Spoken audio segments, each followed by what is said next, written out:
오늘 말씀은 마태복음 7장 7절부터 11절까지의 말씀입니다. 구하라 그리하면 너희에게 주실 것이요 찾으라 그리하면 찾아낼 것이요 문을 두드리라 그리하면 너희에게 열릴 것이니 구하는 이받아 받을 것이요 찾는 이는 찾아낼 것이요 두드리는 이에게는 열릴 것이니라. 너희 중에 누가 아들이 떡을 달라 하면 돌을 주며 생선을 달라 하는데 뱀을 줄 사람이 있겠느냐. 너희가 악한 자라도 좋은 것으로 자식에게 줄 알거든 하물며 하늘에 계신 너희 아버지께서 구하는 자에게 좋은 것을 주시지 않겠느냐. 아멘. 지난주에 우리는 제10계명 이웃의 것을 탐내지 말라라는 내용을 함께 나누었습니다. 10계명의 말씀에서 이웃의 것을 탐내지 말라라는 말씀을 제일 마지막에 하고 있는 것은 이 계명이 우리의 내적인 순종을 통하여서 외적인 순종까지도 바르게 이어지도록 하기 위해서다라는 거예요. 그래서 제1계명 너는 나 외에 다른 신을 내게 있게 하지 말지니라라는 말씀과 내 이웃의 소유를 탐내지 말라라는 말씀을 하고 있는 것은 이 말씀들이 안에 있는 모든 것들을 포함하여 하나님을 온전히 섬기고 이웃을 사랑하는 일들이 나타나야 된다라는 겁니다. 그래서 이 십계명 전체에 대한 일반적 내용을 포함할 뿐만이 아니라 그에 따른 우리의 내적 순종을 요구하면서 이 십계명은 맞춰진다라는 사실을 기억하시고 우리 안에 있는 이 내적 순종을 통하여 외적 순종까지도 이루어지는 그런 일들이 되어야 된다라는 겁니다. 오늘 기도에 관하여 이제 함께 살펴보도록 하겠습니다. 116문에 보시면 그리스도인에게 왜 기도가 필요합니까? 우리 답을 함께 읽겠습니다. 기도는 하나님께서 우리에게 요구하시는 감사의 가장 중요한 부분이며 또한 하나님께서는 그의 은혜로운 성령을 오직 헌신하는 마음으로 쉬지 않고 구하고 그것에 대해 감사하는 사람에게만 주시기 때문이다. 자, 기도란 참되신 하나님을 불러 아뢰는 것으로 간구와 감사로 이루어진다라는 거예요. 그러니까 기도는 하나님께 불러 아뢰는 거예요. 하나님을 불러 아뢰는데 간구와 감사로 이루어진다라는 겁니다. 하나님께 불러 아뢰는다라는 것은 우리의 영혼과 육체를 위하여 필요한 것들을 하나님께 구하는 것이고 또한 베푸신 은덕에 대하여 감사한다라는 것을 이야기해 주는 것이죠. 간구는 영혼과 육체를 위하여 필요한 부분을 하나님께 구하는 거예요. 그래서 우리의 삶의 문제라든지 우리의 필요한 것들이라든지 또 우리가 나가야 될 방향이라든지 모든 것들을 하나님께 구하는 것을 간구라고 말합니다. 또한 감사는 하나님으로부터 받은 바 은덕이에요. 우리가 구한 것들을 하나님께 응답받고 또한 하나님이 우리에게 베푸신 은혜들에 대하여서 우리가 그것을 기억하며 감사하는 것들을 이야기해 주는 것이죠. 그래서 기도의 응답을 받은 이들은 마땅히 하나님이 기뻐하시는 감사도 함께 드려야 된다라는 겁니다. 그래서 우리가 기도라고 할 때 그 기도는 하나님께 아뢰는 우리의 필요와 문제들을 해결하기 위하여 구하는 간구와 하나님이 베푸신 은혜에 대한 감사가 함께 이루어지는 것을 우리가 기도다라고 말하는 거죠. 이와 같은 기도의 종류에는 네 가지를 이야기해 줄 수가 있어요. 사도 바울은 디모데전서 2장 1절에서 기도의 종류를 네 가지로 이야기합니다. 간구, 기도, 도고, 감사라고 얘기하죠. 그러니까 네 종류의 기도는 유사한 의미를 갖고 있어요. 하지만 약간의 차이가 있습니다. 어떤 차이가 있냐면 간구는 우리의 필요에 대한 탄원인 거예요. 하나님께 우리의 필요한 것들을 요구하는 겁니다. 그래서 여기에는 악한 것들을 물리쳐달라는 기도도 포함되는 거죠. 그러니까 우리의 필요뿐만 아니라 우리가 현재 상황에 처해 있는 그 어려움에 대한 대적들에 대한 구함, 이와 같은 것들을 포함하는 것이 기도다라는 거예요. 간구라는 겁니다. 간구. 그러니까 기도는 일반적인 모든 종류의 기도를 위해요. 그래서 우리가 하는 선한 것들을 위한 많은 기도들을 이야기할 수 있다라는 겁니다. 일반 종류의 모든 기도들, 그것들을 우리는 기도다라고 얘기해요. 도고는 뭐냐면 다른 사람을 위하여 기도하는 거예요. 다른 사람을 위하여. 우리는 이 도고를 뭐라고 부르냐, 일반적으로 중보기도라는 말을 하잖아요. 근데 사실은 중보기도라는 말을 우리가 사용하지 않는 게 좋아요. 왜냐하면 중보자는 오직 우리 주 예수 그리스도 한 분밖에 없어요. 우리는 누군가를 중보해서 기도할 수 있는 사람이 아니에요. 중보 기도는 우리의 중보자는 예수님 한 분이시기 때문에 우리가 이 누군가를 위하여 기도하는 것을 뭐라고 표현하는 게 좋냐면 도고라는 성경적 용어로서 사용하는 일들이 필요하다라는 겁니다. 근데 대부분은 우리가 도고라는 말을 안 쓰잖아요. 대부분 중보기도라는 말을 합니다. 근데 성경은 뭐라고 말씀해요? 중보자는 한 분 예수 그리스도이시다라는 사실을 분명하게 얘기해주고 있어요. 그래서 여러분이 누군가를 위하여 기도할 때에 그 표현을 사용하게 되면 중보기도라는 말보다는 도고라는 표현으로서 사용하는 것이 더 올바른 표현이다라고 말할 수가 있겠습니다. 감사는 이제 하나님께로부터 우리가 기도하고 간구하고 도구한 것들에 대하여 응답받는 것들에 대한 감사인 것이죠. 그래서 이 감사는 두 가지라고 말할 수 있어요. 받은 것에 대한 감사, 이미 받을 것에 대한 감사를 이야기해 주는 겁니다. 그래서 우리가 마땅히 하나님께 받은 것에 대하여 감사를 표현하는 것을 이야기해 주는 거예요. 그러니까 이런 기도는 공적인 기도와 사적인 기도로 구분이 됩니다. 우리가 공적인 기도라고 하면은 일반적으로 예배 가운데 또한 공동체의 모임 가운데 이루어지는 기도다라고 말할 수 있죠. 이것을 우리가 일반적인 표현은 대표 기도라고 말할 수가 있겠습니다. 이런 기도를 공적인 기도라고 말합니다. 또한 사적인 기도는 뭐예요? 하나님과의 관계 속에서 우리가 개인적으로 이루어지는 기도예요. 나와 하나님과의 관계 속에서 1대1로 이루어지는 기도를 우리는 사적인 기도다라고 말할 수 있습니다.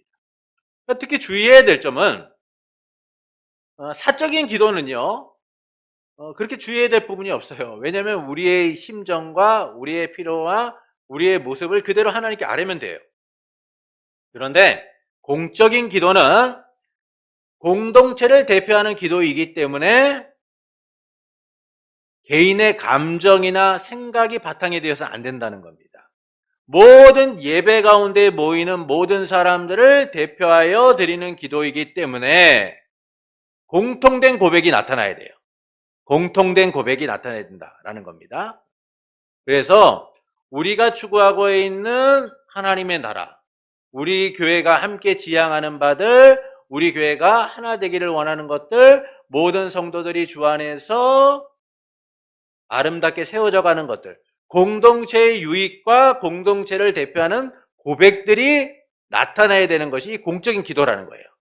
근데 우리 교회 같은 경우에는 대부분 이제 기도문을 쓰시다 보니까 그런 부분에서는 문제가 없어요. 근데 예전에 뭐 다른 교회에 있을 때나 또 어떤 분들을 보면은 이 대표 기도를 하고 나와가지고 개인적인 감정들이라든지 개인적인 생각들을 그 기도 가운데 쏟아놓는 분이 있어요.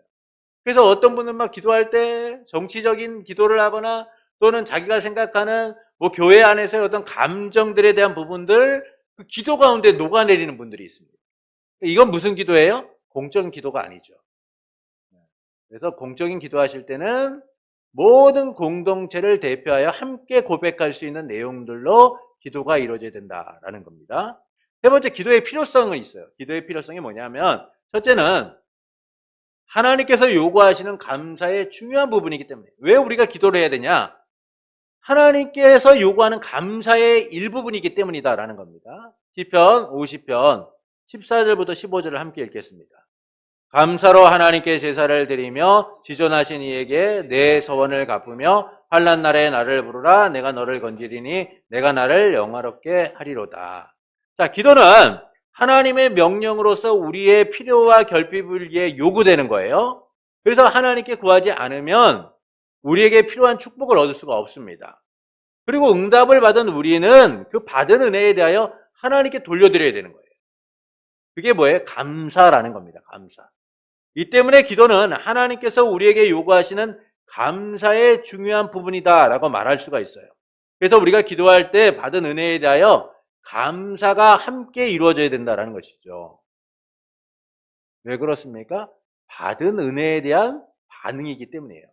여러분이 만약에 누군가에게 선물을 줬는데 때는 누군가에게 여러분이 이게 이 사람에게 이런 부분을 좀 줬으면 좋겠다라고 해서 마음을 써서 줬는데 그 사람이 받고 나서 시큰둥하거나 또는 감사할지도 모른다면 여러분의 마음에 어떤 생각이 들겠어요?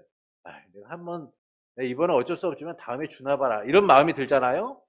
여러분, 하나님이 우리에게 요구하시는 것은 하나님이 베푸신 은혜에 대한 당연한 반응인 거예요. 그래서 기도라는 것은 감사의 일부분이다라고 말할 수가 있는 겁니다. 두 번째는 은혜와 성령을 탄식하는 마음으로 쉬지 않고 구하고 그것에 대하여 감사하는 사람에게만 주시기 때문이다. 누가복음 11장 9절부터 13절의 말씀을 우리 교독해서 읽겠습니다. 내가 또 너희에게 이르노니 구하라 그러면 너희에게 주실 것이요 찾으라 그러면 찾아낼 것이요 문을 두드리라 그러면 너희에게 열릴 것이니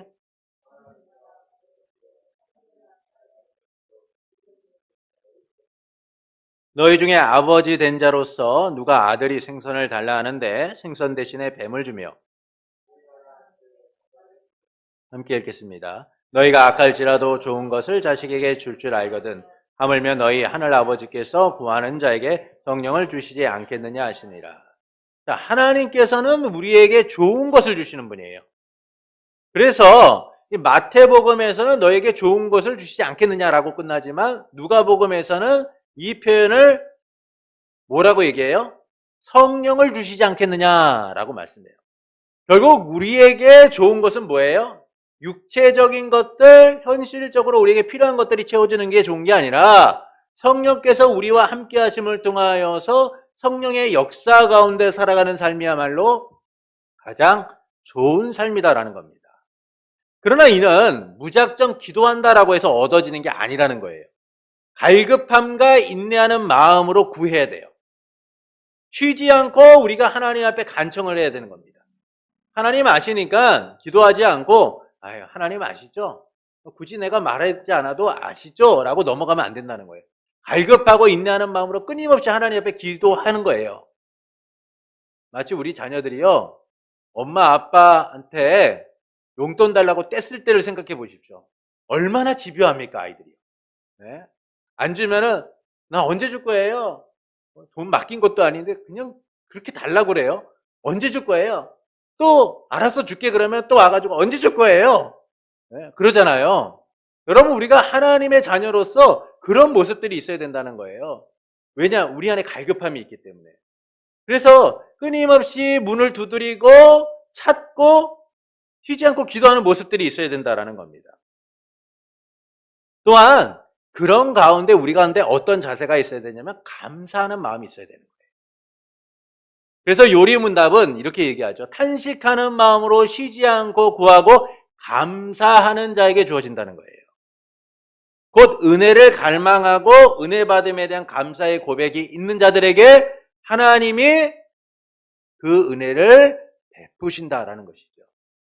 우리도 마찬가지 아닙니까? 누군가에게 무언가를 줬는데 그 사람이 너무 감사합니다. 너무 고맙습니다. 생각지도 못했는데 이런 선물을 주시니 너무나 감사해요 라고 이 표현을 한다면 우린 주고도 기쁘잖아요. 그래서 이 사람에게는 무언가를 줄만 하구나 라는 생각이 들어서 선물이라는 걸 기쁘게 해요. 그런데 저도 이게 감사할 줄도 모르고 당연한 것처럼 받으면 우리 안에 그런 마음이 사라집니다.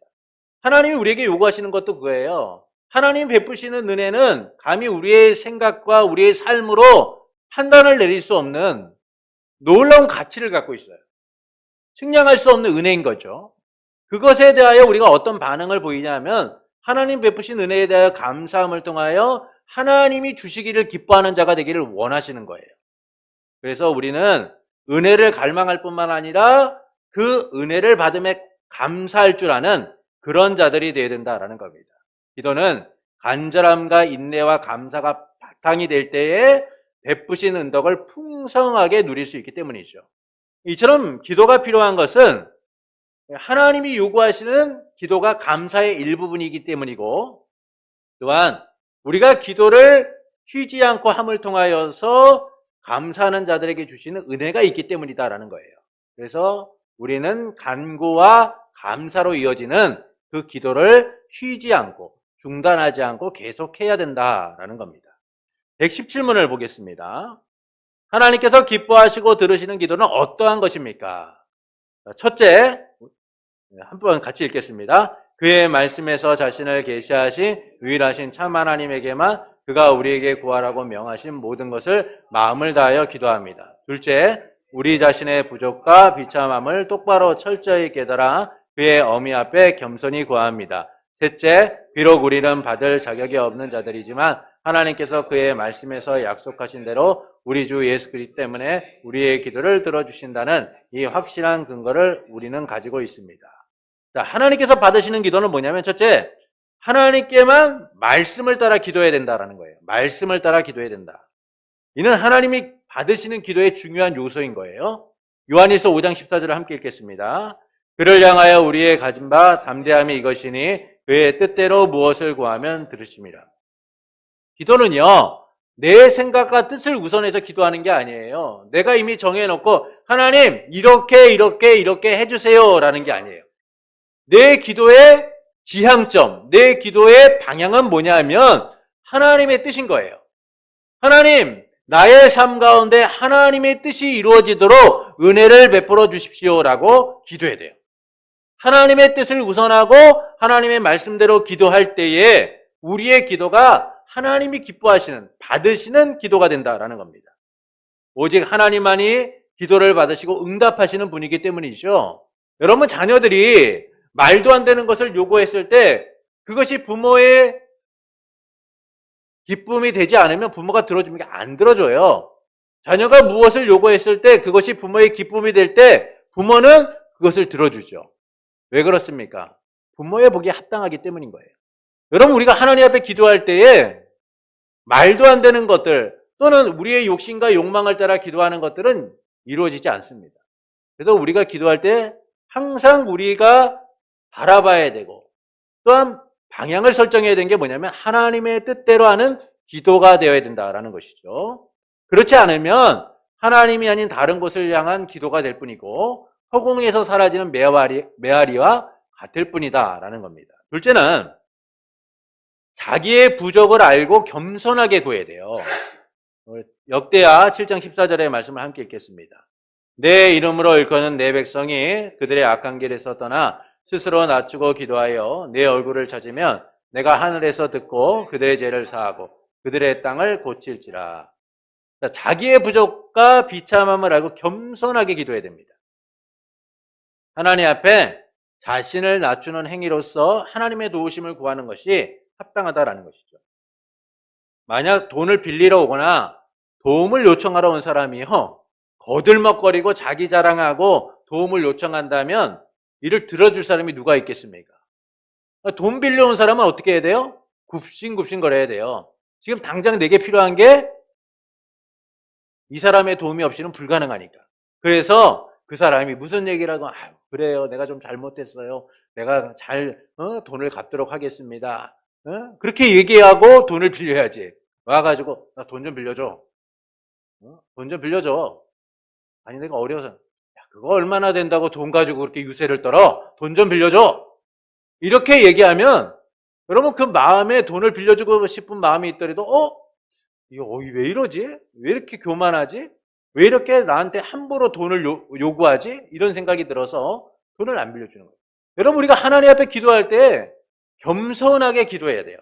하나님의 도우심을 구하고 하나님의 뜻 가운데 겸손하게 기도할 수 있어야 되는 거예요. 예수님께서요, 바리새인들의 교만을 지적하시면서 비유로 말씀을 하세요. 두 사람이 기도하러 성전에 올라갔는데 하나는 바리새인이고 하나는 세리였습니다.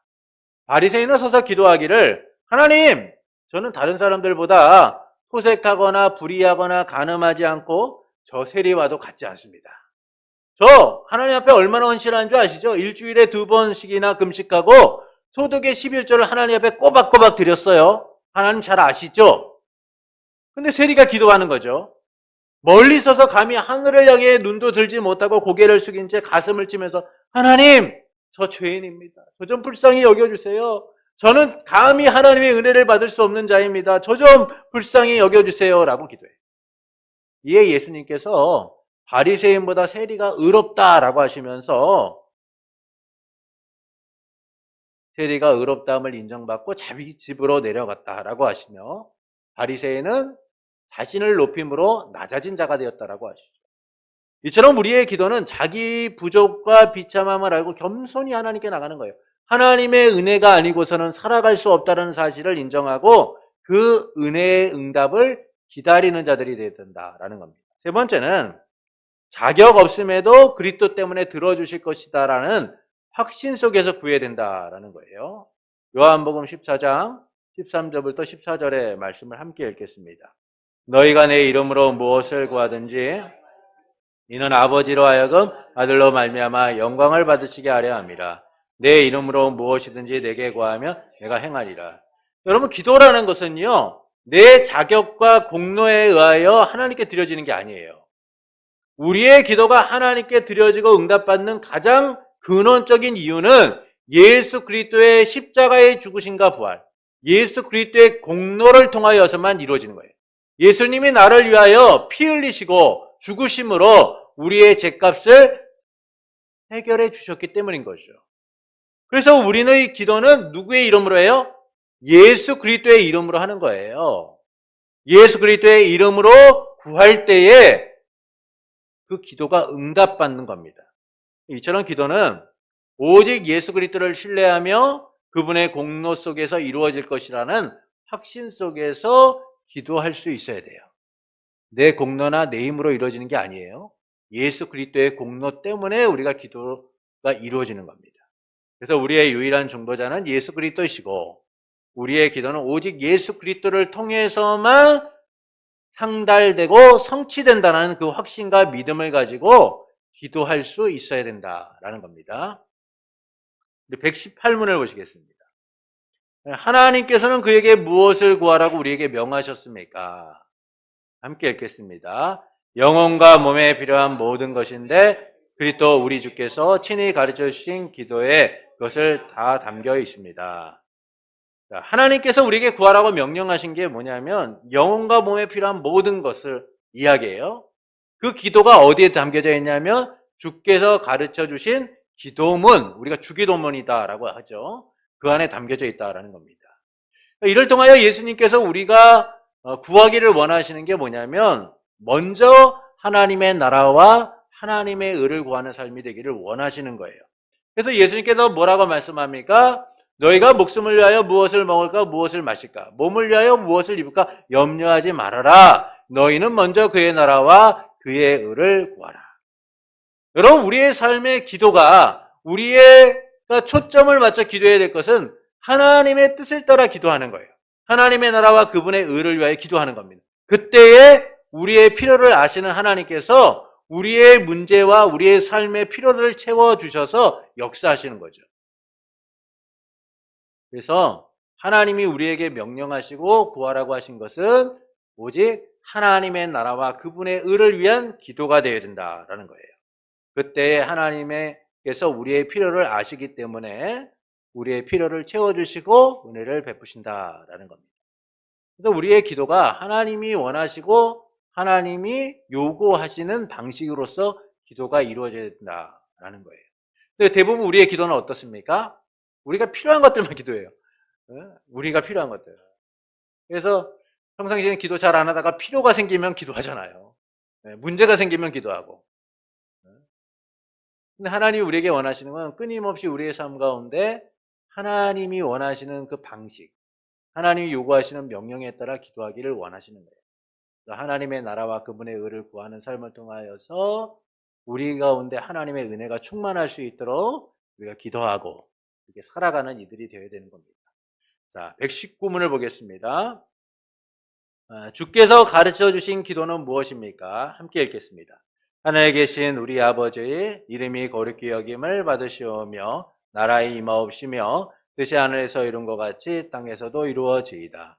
오늘날 우리에게 일용할 양식을 주옵시고 우리가 우리에게 죄 지은 자를 사하여 준 것 같이 우리의 죄를 사하여 주옵시고 우리를 시험에 들게 하지 마옵시고 다만 악에서 구하옵소서. 대개 나라와 권세와 영광이 아버지께 영원히 있사옵나이다. 자, 주께서 가르치신 기도는 가장 완벽한 형태의 기도문인 거예요. 우리가 무엇을 위하여 기도해야 되는가라는 사실을 알려줍니다. 이 기도는 하나님 나라에 대한 하나님 백성의 기도인 거예요.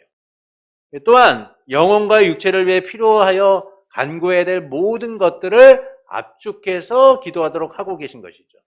그래서 우리는 이 기도를 본받아서 바른 기도를 할 수 있는 이들이 되어야 된다라는 겁니다. 주기도문은 하나님 나라에 대한 기도인 거예요. 그래서 그 하나님 나라에 대한 기도를 통하여서 우리가 하나님 나라 백성으로서 무엇을 기도하고 또한 어떻게 하나님 앞에 구해야 되는가를 알려주는 내용이다라는 겁니다. 다음 주부터는 이 주께서 가르쳐 주신 기도문을 우리가 좀 세부적으로 살펴서 나눠보도록 하겠습니다. 결론적으로 말씀드리면 기도는 간구와 감사로 이루어진다라는 거예요. 이는 하나님의 명령이고 우리의 필요와 결핍을 채우는 은혜의 방편이다라는 겁니다. 그래서 우리는 하나님이 원하시고 기뻐하시는 방식을 따라 기도할 수 있어야 된다라는 것이죠. 우리의 필요와 우리의 욕망을 따라서 그것들만을 기도해서는 안 되고 하나님의 나라와 의를 위하여 기도할 뿐만이 아니라 하나님이 주신 은혜에 대한 감사를 표현함으로 항상 하나님의 은혜를 구하고 그 은혜를 따라가고자 힘쓰는 사람들이 되어야 된다라는 겁니다. 우리의 삶 가운데 은혜가 충만하길 원한다면 이와 같은 기도를 통하여 하나님이 베푸신 은혜를 공급받고 그 은혜의 삶들을 누릴 수 있도록 힘쓰는 이들이 되어야 된다라는 것이죠. 그래서 우리가 하나님이 우리에게 요구하시는 쉬지 말고 기도하고 항상 감사하는 삶을 통하여 하나님이 주시는 그 은혜들을 풍성히 누리기 위하여 오늘도 기도하고 또 내일도 기도하며 기도의 사람으로서 든든히 살아가는 복된 이들이 되기를 예수님의 이름으로 축원합니다.